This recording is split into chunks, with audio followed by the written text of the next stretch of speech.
warahmatullahi wabarakatuh.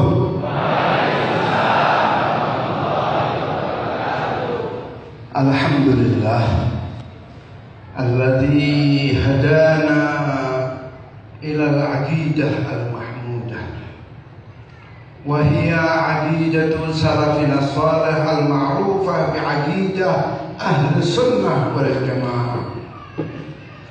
ثم الحمد لله الذي نجانا من العقائد الفاسدة وهي عقائد أهل البدع والأهواء كمثل عقيدة الشيعة الإمامية الاثني عشرية. والصلاة والسلام على من صلى الله عليه أبي القاسم سيدنا ومولانا محمد القائل سيأتي من بعدي قوم لهم نبذ يقال الرافضة فإذا أدركتهم فاقتلهم فإنهم مشركون. الله أكبر الله أكبر الله أكبر. وعلى آله وصحبه ومن تبع سنته واقتدى بهداه. آبائي الكرام وإخواني الأعزاء والحاضرون جميعا, para habaib, para masyayikh, para kiai, para asatidz, hadirin hadirat yang berbahagia, wabil khusus Ketua Majelis Ulama Solo yang saya hormati dan saya cintai, begitu pula Al-Mukarram Al-Ustaz Abdullah Manaf yang saya hormati dan sangat saya cintai.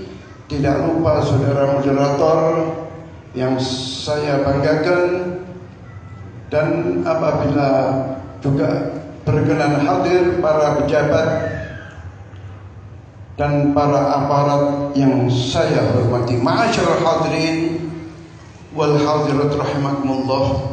Pertama-tama marilah kita memanjatkan syukur kehadirat Allah Subhanahu wa taala, karena dengan rahmatnya serta taufik dan hidayahnya pagi hari ini kita dapat berkumpul di tempat yang mulia ini, Raudhah min Riyadhil Jannah, dalam rangka menghadiri satu acara yang insya Allah diridhai oleh Allah Subhanahu wa ta'ala.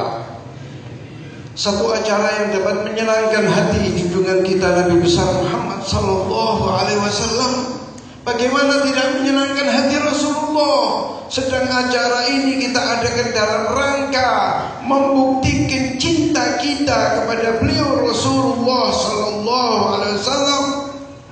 Semoga berkat daripada beliau Rasulullah SAW, apa yang diharapkan oleh panitia mengadakan acara yang mulia ini, insya Allah akan dikabulkan oleh Allah dan akan berjalan sesuai dengan yang dikehendaki oleh panitia An-Nas yang saya hormati dan saya cintai. Ma'asyiral hadirin wal hadirat rahimakumullah. Begitu pula semoga dosa-dosa kita dan dosa-dosa orang tua kita, insya Allah semuanya akan diampuni oleh Allah Subhanahu wa ta'ala, sehingga tidak seorang pun yang keluar dari acara ini terkecuali semua dosa-dosanya sudah diampuni oleh Allah Subhanahu wa ta'ala.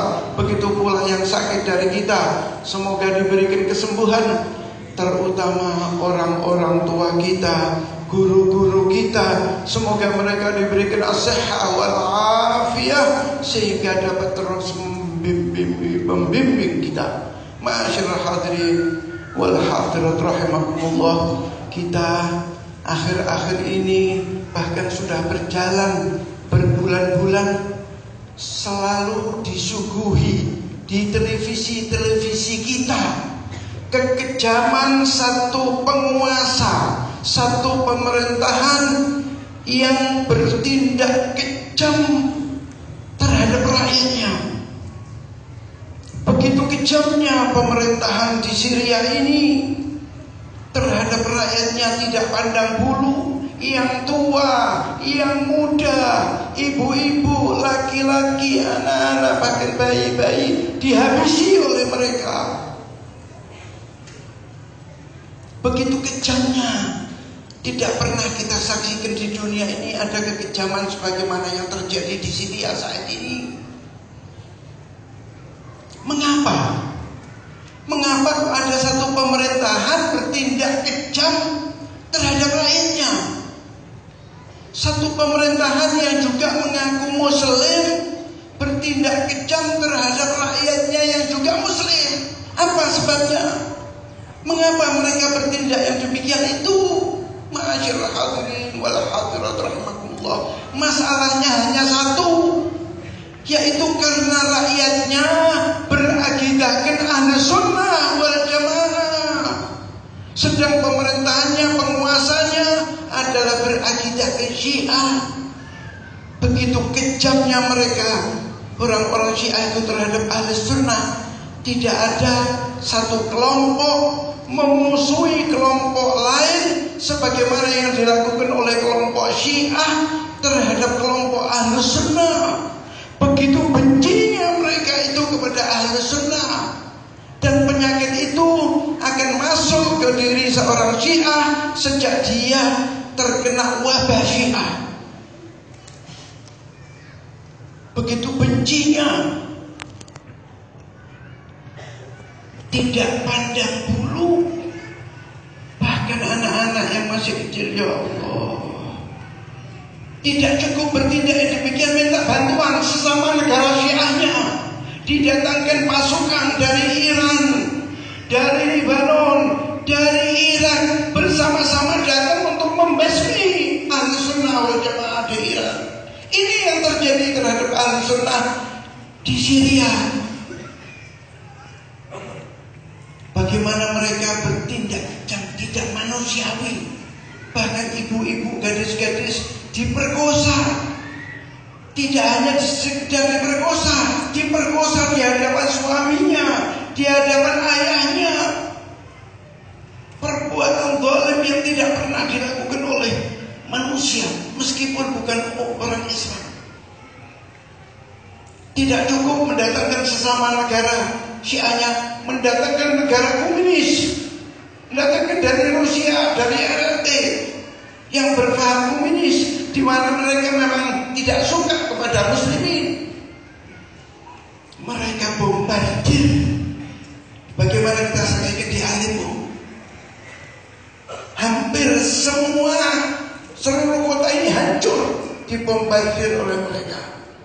Ini yang terjadi di Syria, dan mereka sudah merencanakan akan membuat Indonesia seperti Syria. Rencana mereka adalah tahun 2018. Karenanya kita harus siap-siap menghadapi ini semuanya.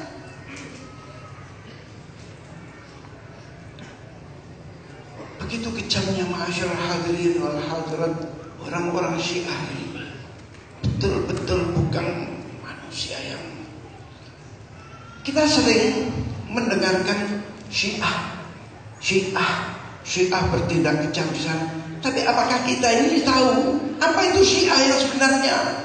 Bagaimana bahayanya Syiah bagi agama, bangsa dan negara? Hampir mungkin semua atau sebagian besar yang hadir ini mengetahui Syiah. Tapi apa? Bagaimana ajaran mereka itu? Bagaimana? Apakah kita sudah menguasai? Kita siap akan bertemu dengan mereka? Untuk itu ma'asyiral hadirin, dalam kesempatan deklarasi An-Nas, karena namanya saja An-Nas, Aliansi Nasional Anti Syiah. Nanti di luar kita akan ada yang bertanya, apa Syiah itu apa? Marilah dalam kesempatan ini kita bersama-sama mengkaji apa itu Syiah.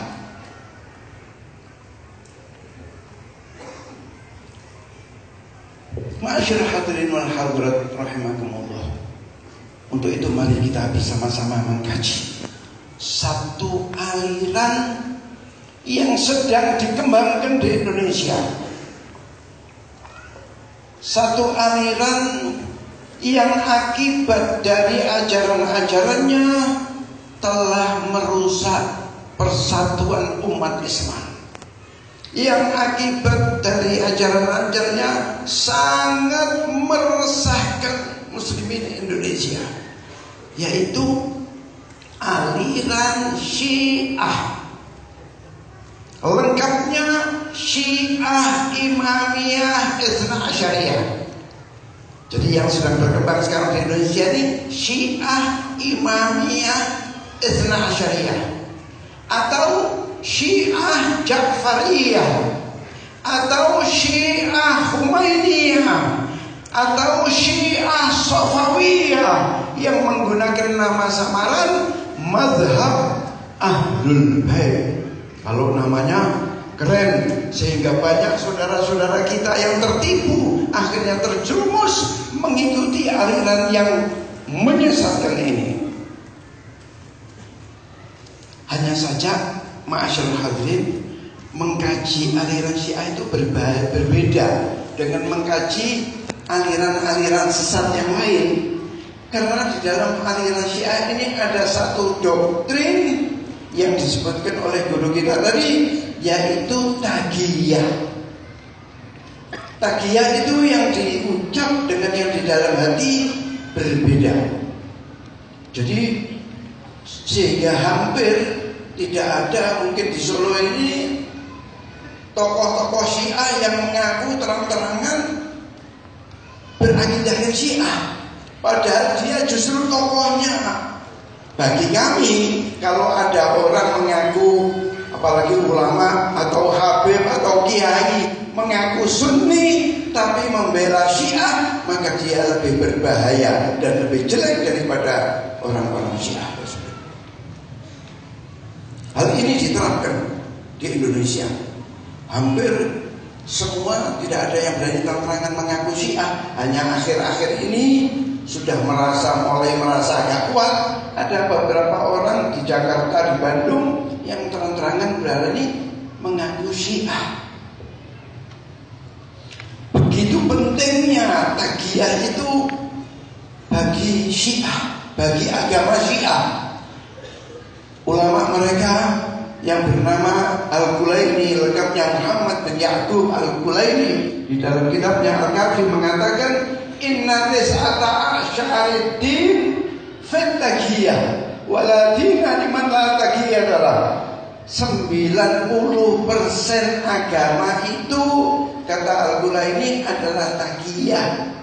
Sehingga seseorang tidak dianggap beragama apabila dia tidak bertaqiyah. Begitu pentingnya ini taqiyah, senjata mereka. Karenanya Imam Malik dalam rangka menyelamatkan ajaran ahli sunnah, ajaran Islam dari kedustaan-kedustaan yang selalu dilakukan oleh orang-orang Syiah, beliau mengatakan la tukallimuhum wa la tarwi anhum fa innahum yakdzibun. Janganlah berdialog dengan orang Syiah. Beliau sudah mengkaji dan melarang kita berdialog. Memang dialog dengan orang Syiah itu tidak ada gunanya. Kami dulu di Al-Bayyinah melayani mereka. Namun akhir-akhir ini pintu dialog dengan mereka kita tutup. Sebab berdialog itu harus ada rujukannya, yaitu Al-Quran dan hadis. Sedang mereka tidak mengakui keaslian, keorisinal Al-Quran. Kalau mereka pura-pura mengakui Al-Quran yang ada ini, penafsirannya sudah berbeda. Jadi tidak ada titik temunya. Begitu pula kitab-kitab hadis yang kita gunakan, mereka tidak mau menerima kitab-kitab kutub besar kita, karena mereka mempunyai kitab-kitab rujukan sendiri, sehingga titik temunya tidak ada. Jadi dialog dengan Syiah tidak ada faedahnya. yang ada justru rugi. Kita memberikan mereka kesempatan untuk berbicara di forum-forum kita, yang biasanya mereka door to door, sembunyi-sembunyi. Karena kita ajak dialog, mereka mendapatkan kesempatan untuk berbicara di hadapan orang-orang kita. Karenanya sekarang sudah bukan musimnya dialog dengan Syiah. Sekarang musimnya jihad menghadapi Syiah. Allahu Akbar. Allahu Akbar. Allahu Akbar. Kalau kita nyebut Syiah itu memang harus jelas. Karena Syiah itu mempunyai nama. Saat ini di dunia ada 3 kelompok Syiah. Kelompok yang pertama adalah Zaidiyah. Keberadaan mereka di Yaman Utara. Pada mulanya perbedaan antara kita Ahlu Sunnah dengan Syiah Zaidiyah hanya di dalam masalah afdholiyah saja, di mana mereka berkeyakinan bahwa Sayyidina Ali lebih afdal daripada Sayyidina Abu Bakar dan Sayyidina Umar. Oleh karena perbedaannya hanya di dalam masalah afdhaliyah saja, maka saat itu, saya ulangi, saat itu para ulama tidak mengkafirkan mereka. Namun kemudian Syiah Zaidiyah ini berkembang. Ada yang namanya Batariyah, ada yang namanya Sulaimaniyah, ada yang namanya Jarudiyah. Yang Jarudiyah ini sudah berkeyakinan adanya nas daripada Rasulullah SAW mengenai pengangkatan Sayyidina Ali sebagai pengganti beliau Rasulullah SAW. Kalau sudah ada keyakinan yang demikian ini, bahwa Sayyidina Ali adalah mendapatkan wasiat pesan Rasulullah agar menggantikan beliau, maka berarti apa? Berarti Sayyidina Abu Bakar melanggar nas. Sayyidina Abu Bakar kafir karena melanggar nas. Demikian pula para sahabat yang membaiat Sayyidina Abu Bakar, mereka juga melanggar nas, mereka kafir. Bahkan Sayyidina Ali double, karena beliau yang diwasiati oleh Rasulullah. Ini menurut ajaran Syiah Jarudiyah. Konsekuensi dari Syiah Zaidiyah Jarudiyah. Syiah Zaidiyah Jarudiyah inilah sekarang yang sedang memberontak di Yaman dengan menggunakan nama Houthi.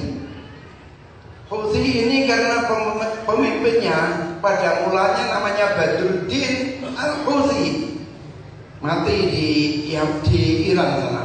Sekarang yang berkuasa adalah Abdul Malik Al-Houthi. Jadi mereka adalah Zaidiyah Jarudiyah. Kadang ada tokoh-tokoh kita yang sok memahami itu yang memberontak di Yaman itu kan Zaidiyah. Zaidiyah itu dekat dengan kita. Tanpa ilmu berbicara, ini penyesatan. Betul Zaidiyah, tapi Zaidiyah yang mana? Zaidiyah yang Jarudiyah yang mengkafirkan Sayyidina Abu Bakar, mengkafirkan sahabat. Nah sekarang ini oleh karena mereka mendapatkan bantuan dana dari Iran, dana dan senjata dari Iran, maka banyak dari mereka yang pindah ke Syiah Imamiyah Ithna Asyariyah. Itu kelompok yang pertama. Dan saat itu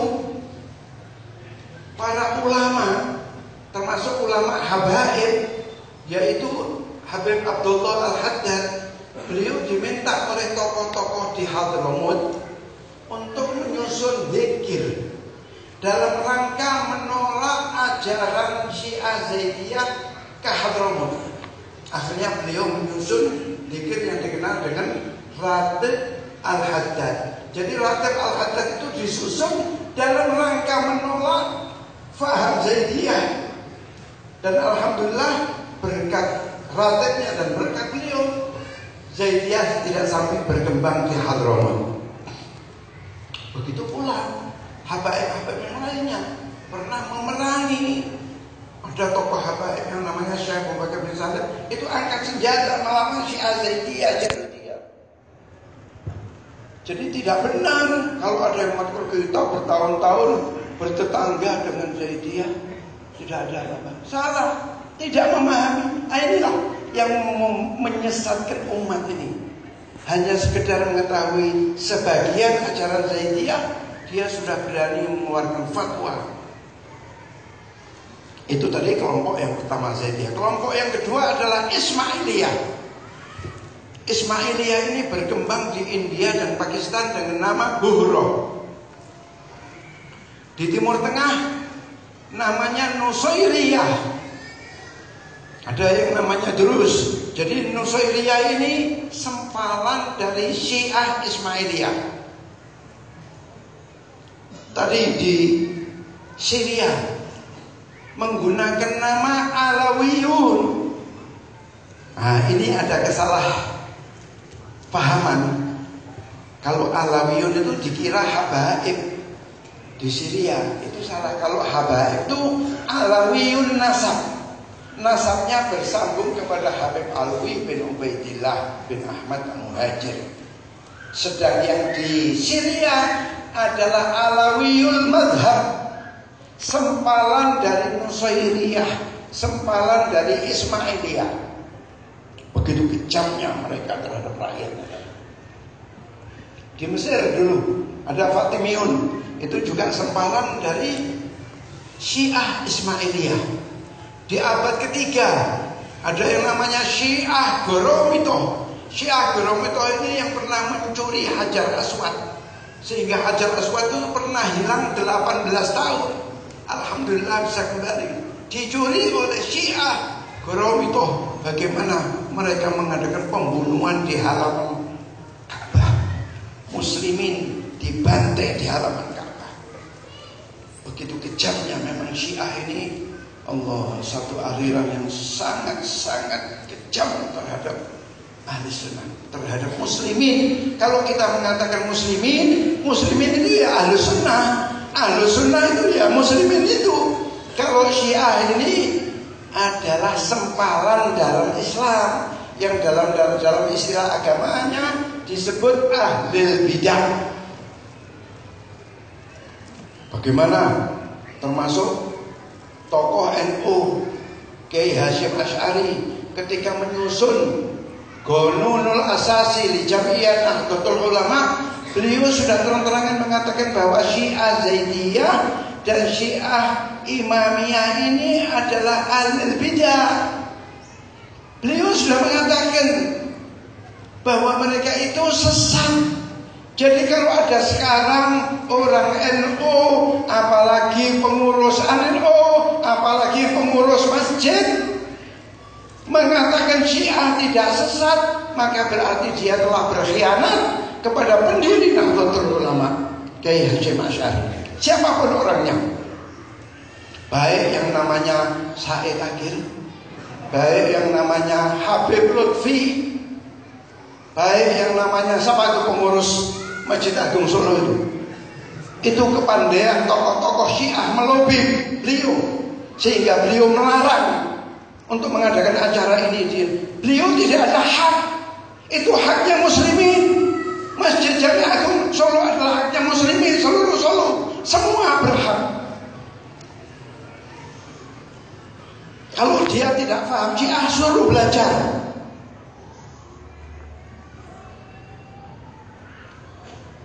Saya tahu persis orang-orang NU yang suka membela Syiah, karena saya juga pengurus NU. Saya Awan Syuriah Jawa Timur, PBNU Jawa Timur. Siapa yang mengangkat beliau itu? Tempat yang tidak muat sampai. Sedang di sana ada tempat yang besar. Mas'ul dia, akan saya tuntut di hadapan Rasulullah nanti.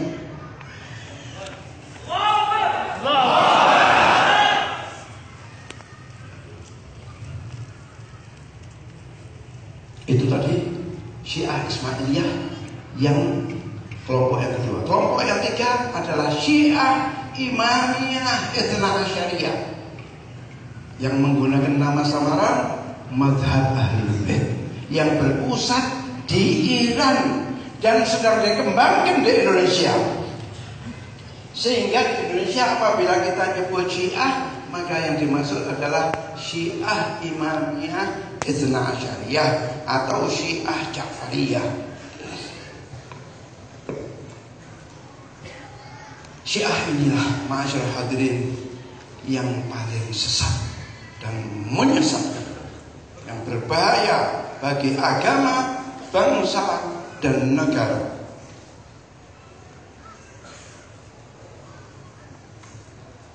Ma'asyiral hadirin wal hadir rahimakumullah.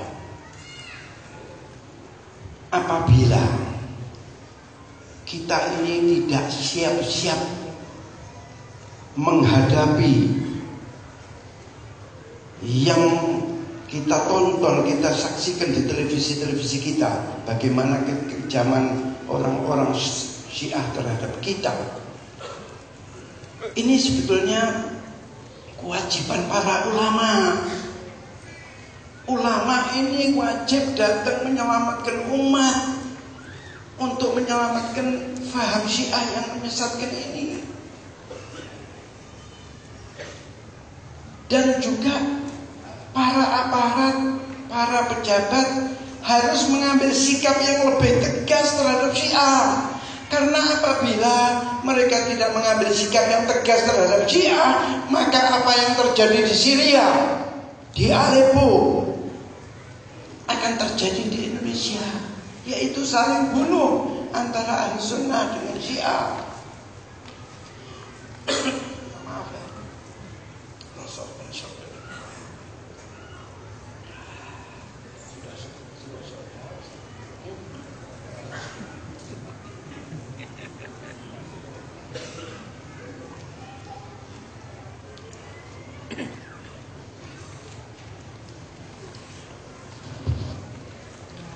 Kita tidak bisa tutup mata bahwa saat ini di Indonesia sedang dikembangkan bermacam-macam aliran sesat. Ada yang namanya JIL, jaringan, kalau menurut mereka jaringan Islam liberal kalau menurut mereka, tapi kalau menurut kami di Al-Bayyinah, mereka adalah jaringan iblis laknatullahi alaihi. Tokoh-tokoh kita dicuci otaknya sehingga mempunyai faham yang berbeda dengan apa yang selama ini diyakini dan dipahami oleh ulama-ulama salaf kita. Ajarannya jelas sesat dan menyesatkan. Karenanya mereka kita tolak. Demikian pula dari India, Ahmadiyah, yang dimana mereka berkeyakinan bahwa setelah Rasulullah SAW masih ada Ghulam Ahmad yang mereka yakini sebagai nabi. Keyakinan yang demikian ini bertentangan dengan firman Allah Subhanahu wa taala yang tertera di dalam Al-Qur'anul Karim. Maka Muhammadun aba ahadin min rijalikum walakin Rasulullah wa khataman nabi. Dalam ayat ini Allah menekankan bahwa beliau Rasulullah adalah nabi yang terakhir. Dengan demikian berarti ajaran Ahmadiyah bertentangan dengan Al-Qur'anul Karim. Jelasnya mereka menolak kalamullah, sedang orang yang menolak kalamullah tidak diragukan lagi kekufurannya. Karenanya mereka kita tolak. Bahkan mereka seperti Ahmadiyah menganggap pemimpinnya sebagai nabi. Musaddiq, Ahmad Musaddiq dianggap sebagai nabi. Alhamdulillah, Majelis Ulama juga cepat-cepat mengeluarkan fatwa sehingga pemerintah melarang gabatan. Di samping itu memang Indonesia ini macam-macam. Di samping itu ada perorangan-perorangan yang mengaku sebagai Rasul, mengaku sebagai Nabi, bahkan mengaku sebagai Allah. Yang heran itu laku di Indonesia. Kemarin kita tahu ada orang jual bakso di situ. Ini hari dia mengaku jadi Nabi. Indonesia ini lahan subur untuk menyebarkan aliran-aliran sesat. Namun ma'asyarul hadirin wal hadirat rahimahullah, dari sekian banyak aliran-aliran sesat yang berkembang di Indonesia, yang paling berbahaya bagi agama, bangsa, dan negara adalah aliran Syiah. Mengapa kok aliran Syiah paling berbahaya? Karena aliran ini di samping ajarannya bertentangan dengan Al-Quran dan hadis, aliran ini didukung satu negara yang kaya. Siang malam tokoh-tokoh mereka bekerja, bermiliar-miliar dolar mereka hamburkan dalam pemurtadan ini. Tokoh-tokoh kita, baik dari Nahdlatul Ulama, dari Muhammadiyah, dari habaibnya, mereka dekati. Ada yang didatangi dan ada yang diundang ke Iran. Di Iran mereka ditamasyakan. Yang perlu dana dibantu, baik untuk pribadinya maupun untuk organisasinya. Sehingga hampir semua organisasi Islam di Indonesia menerima bantuan dari Syiah.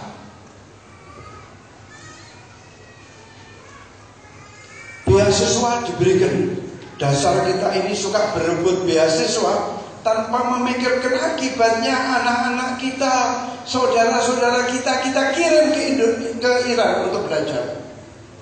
Berangkat dari Indonesia dalam akidah as-sahihah, akidah Ahlus-Sunnah wal Jamaah. Di sana 2-3 tahun pulang ke Indonesia sudah murtad, sudah pindah agama, pindah akidah.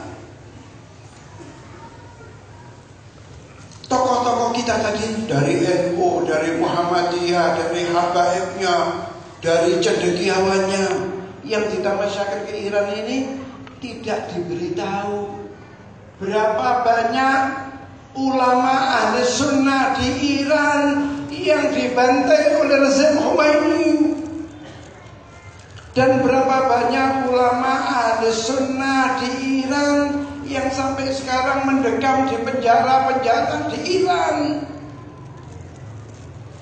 Berapa madrasah dan masjid milik ahli sunnah di Iran yang diratakan, sehingga di beberapa kota ahli sunnah dilarang membangun masjid. Kalau bapak-bapak, ibu-ibu pergi ke Teheran, maka kita tidak akan mendapatkan masjid ahli sunnah. Tapi kita dengan mudah akan mendapatkan tempat-tempat peribadatan orang-orang Yahudi dan Nasoro. Padahal jumlah ahli sunnah di Iran itu sepertiga penduduk Iran itu ahli sunnah, kurang lebih 20 juta. Lakinnahum mazlumin. Mereka sangat-sangat tersiksa. Tidak boleh mengadakan kegiatan ini, tidak boleh mengadakan kegiatan itu. Apabila tetap mengadakan kegiatan, ditangkap, dibunuh, digantung di hadapan umum tanpa diadili. Ini yang terjadi terhadap ahli sunnah di Iran. Mereka benar-benar mazlumin. Anehnya kalau mereka itu berbuat yang demikian kejamnya terhadap ahli sunnah, mereka datang ke Indonesia, datang ke bumi ahli sunnah, mengajak ukhuwah Islamiyah. Aneh. Kalau mereka itu tulus akan berukhuwah Islamiyah dengan ahli sunnah, mengapa mereka tidak berukhuwah Islamiyah dengan ahli sunnah? Yang ada di Indonesia, di Iran,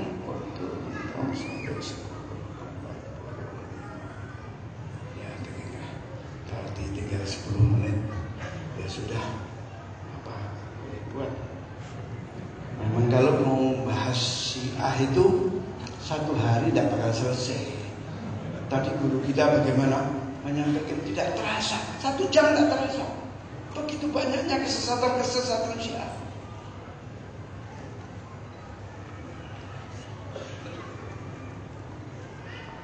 Anehnya, kalau mereka bertindak yang demikian kejamnya terhadap al-sunnah itu, tahu tahu-tahu datang ke bumi Ahlus Sunnah, datang ke Indonesia mengajak ukhuwah Islamiyah. Memang ukhuwah Islamiyah itu bagus dan bisa diterapkan apabila diterapkan sesama Ahlus Sunnahnya, sama Muslimnya. NU berukhuwah Islamiyah dengan Muhammadiyah bisa, karena perbedaannya hanya di dalam masalah furu'.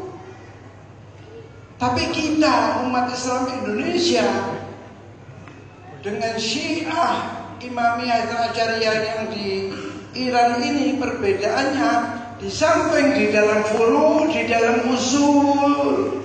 Rukun Islam kita berbeda dengan rukun Islam mereka, rukun iman kita berbeda dengan rukun iman mereka.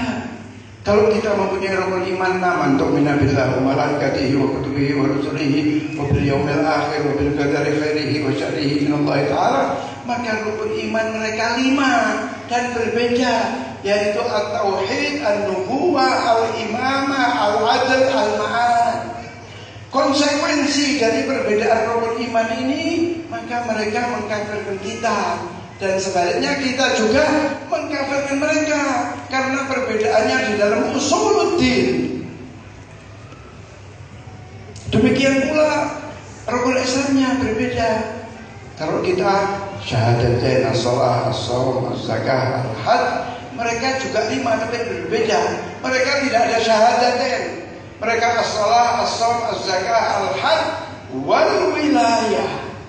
Jadi berbeda. Karenanya para ulama dengan tegas mengatakan bahwa Syiah ini adalah agama tersendiri yang tidak ada hubungannya dengan Islam wal muslimin.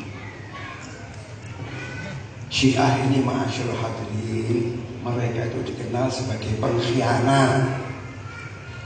Sejak di zamannya Sayyidina Ali. Siapa pembunuh Sayyidina Ali? Adalah orang Syiah, Abdurrahman bin Muljam, pengikutnya, yang karena tidak puas perdamaian antara Sayyidina Ali dengan Muawiyah, maka dia sampai membunuh Imam Ali. Demikian pula yang terhadap Sayyidina Hasan, terhadap Sayyidina Husain di Karbala. Siapa pembunuh Sayyidina Husain di Karbala? Adalah orang-orang Syiah. Suruh baca sejarah. Itu insya Allah di buku saya itu tadi Amirul Mukminin alaihi semua kemudian diterima. Jadi juga ada kajian ahli sunnah, kajian Syiah. Insya Allah akan dibawa nanti sama guru kita kapan-kapan ada kesempatan. Ini waktunya sudah dikeras habis ya. Yang terakhir begini saja, saya menghimbau kepada para ulama, kepada para tokoh, marilah kita selamatkan umat ini dari faham Syiah yang menyesatkan. Baginda Rasulullah SAW pernah bersabda, "Idza dhaharatil fitan wa subba ashabi falyudhhiril 'alimu 'ilmahu, faman lam yaf'al dzalik fa 'alaihi la'natullah wal malaikah wan nas ajma'in la yaqbalullahu minhu sarfan wala 'adla." Apabila timbul fitnah, kata Rasulullah, di mana sahabatku dicaci maki, dikatakan ini, dikatakan itu, dicari-cari kesalahannya, falyudhhiril 'alimu 'ilmahu, maka orang-orang yang berilmu, yang mengetahui akan kesesatan Syiah, maka dia diperintahkan untuk menyampaikan. Dan apabila si alim, si tokoh tersebut tidak menyampaikan, maka dia akan mendapatkan laknat dari Allah serta dari malaikat dan dari seluruh manusia. La yaqbalullahu minhu sarfan wala adla. Semua amal kebajikannya, baik yang berupa amalan wajib maupun amalan sunnah, tidak akan diterima oleh Allah Subhanahu wa ta'ala. Ini hadis ditujukan kepada para tokoh, kepada para ulama, kepada para pimpinan agar menyelamatkan umat dari faham Syiah yang menyesatkan. Masyaallah hadirin, saat ini Syiah menari di atas perpecahan kita. Kita umat Islam pecah, saling menyerang di dalam masalah furu', bahkan di dalam masalah maulid, di dalam masalah tahlil. Silakan yang mau tahlil, mau mauludan, silakan. Mereka punya hujah, yang tidak mau juga punya hujah. Qul wahid bi hujjatuh, semua benar punya hujah. Hanya saja jangan nyerang kelompok yang lain. Kalau saudara nyerang kelompok yang lain akan terjadi serangan balik. Sekarang ini yang terjadi adalah demikian. Para ulama dulu, para imam itu ada perbedaan tapi tidak ada serang menyerang, justru saling mendukung. Karenanya mau dikatakan hikmah, bisa juga hikmah dari adanya yang dilakukan terjaga si pengkhianat, si syaitan rajim Ahok ini, penodaan agama terhadap Al-Quran ini alhamdulillah ada bisa mempersatukan umat. Allah semua yang membuat. Ini adalah asbab saja. Allah akan mempersatukan umat Islam. Wes tidak ada bingung-bingungan lagi, mau tahlil, mau maulid, mau ini, mau ini. Silakan keluar bihujjatuh. Semua benar. Nah, ini hikmahnya persatuan. Di saat umat Islam bersatu, Syiah bagaimana berkhianat? Mereka mendukung Ahok. Ini sama penyanyi Solo ini, mantan Habib itu. Dulu Habib, sekarang sudah mantan Habib. Mendukung Ahok. Sudah tahu orang kafir, karena sama kufar, sama-sama kafirnya saling mendukung. Pengikut aliran sesat baik yang jilnya baik dia, semua saling mendukung. Itu mereka. Bagaimana saat umat Islam bersatu untuk menuntut Ahok, mereka Syiah bekerja di bawah tanah, melobi sana, melobi ini, sehingga pimpinan MPR sampai berangkat ke Iran. Tidak cukup pemimpin tokoh kepala MPR, presiden kita dilobi sampai berangkat ke sana, sedang kita tidur terlena. Ahok penting, harus kita hadapi, harus dipenjarakan. Tapi ada masalah yang lebih penting, kita jangan sampai terlena. Ini Ahok kita hadapi, tapi jangan terlena musuh yang lebih besar ini, yaitu Syiah.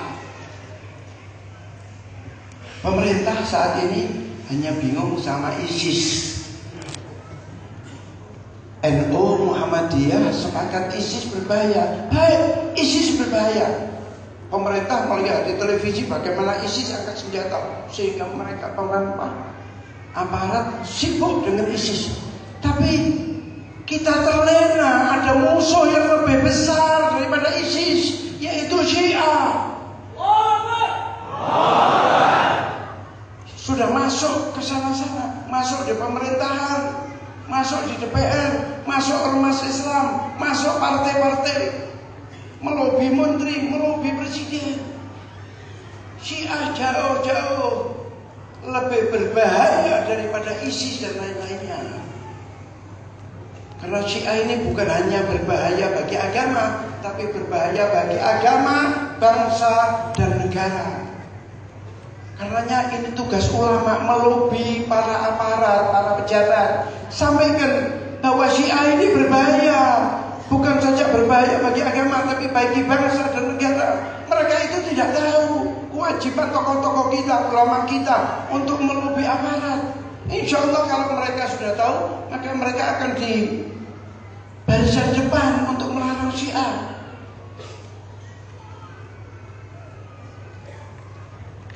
Oh, sudah lebih 1 menit. Marilah kita bersama-sama, semoga acara ini, nanti dulu saya lupa.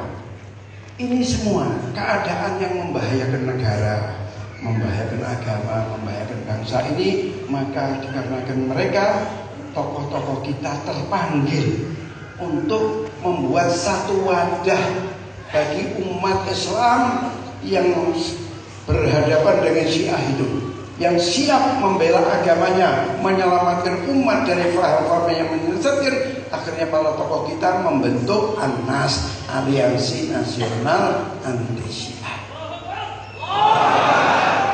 Karenanya kita wajib, di mana-mana saya kemarin dulu dari Palu, mereka juga terpanggil akan mendeklarasikan ANNAS sana di Makassar, semua. Saya keliling ke Sumatera, ke Kalimantan, semua mereka terpanggil untuk membentengi umat dari faham Syiah yang menyesatkan. Semoga acara pada hari ini diridhai oleh Allah Subhanahu wa taala sehingga bermanfaat bagi kita di dunia wal akhirah. Allahumma ij'al jam'ana hadza jam'an marhuma wa tafarruqana min ba'dihi tafarruqan ma'suma wa la taj'al fina wa la minna wa la ma'ana syaqiyan wa la mahruma. Rabbana atina fid dunya hasanah wa fil akhirati hasanah wa qina adzaban nar wa adkhilna jannata ma'al abrar ya aziz ya ghaffar ya rabbal alamin. Sallallahu ala sayyidina Muhammadin wa ala alihi wasallam. Alhamdulillahirabbil alamin wal afu minkum. Wassalamualaikum warahmatullahi wabarakatuh.